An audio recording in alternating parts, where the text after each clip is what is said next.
Ever wondered how that perfectly glazed jelly-filled treat is made? First, the dough is pressed into neat round pieces and sent down the conveyor, where it gradually puffs up. It then drops into hot oil, where it's flipped to golden brown both sides. Next, a layer of glaze pours over the top, giving it a smooth, shiny coating. But here's the surprising part. A nozzle injects red jelly deep into the center. Finally, it's cooled until the glaze sets, leaving behind a perfectly finished treat ready to eat. Looks like a simple donut is actually a pretty clever little piece of food engineering. And once you understand what's happening at each stage, you will realize there's a lot more science going on here than just put dough in oil and hope for the best. The first important step is shaping and proofing the dough. A yeast ferments the sugars in the dough. It produces carbon dioxide gas. Those tiny gas bubbles become trapped inside the gluten network, creating the soft, airy structure we associate with a good doughnut.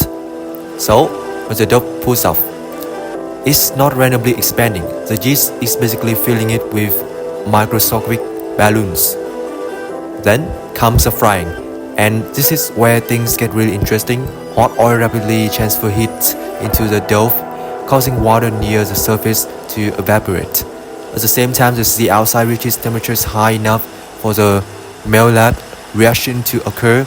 This reaction between amino acids and sugars creates hundreds of new flavor compounds, along with that beautiful golden brown color. Well, basically, the donut is getting a chemical makeover, but there's a catch. If the oil is too cool, the dough can absorb excessive oil and become greasy. If it's too hot, the outside may brown or burn before the inside has properly cooked. That's why commercial kitchens carefully control frying temperatures rather than simply turning the stove to maximum destruction. And then we get to the glaze. The shiny coating isn't just there to make the donut look good on camera. A glaze is essentially a concentrated mixture of sugar and liquid.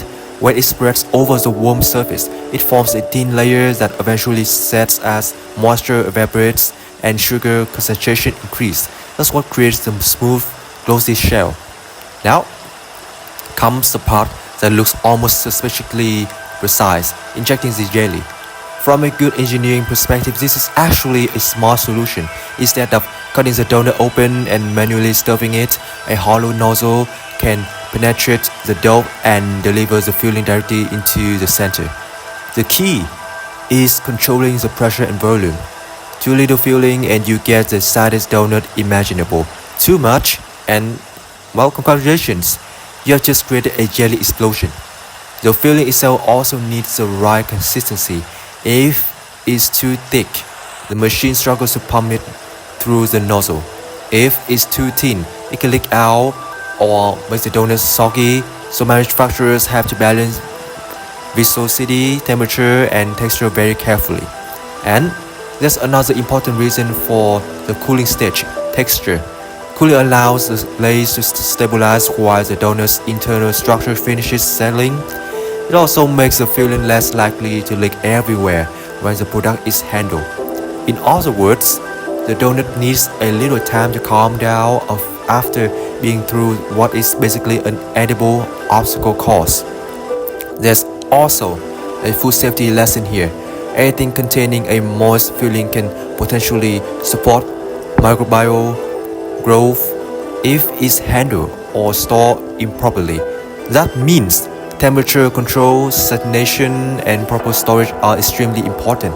A delicious donut is great. A delicious donut with a surprise bacterial population is definitely not. So, the next time you look at a jelly-filled donut, don't just see as a snack.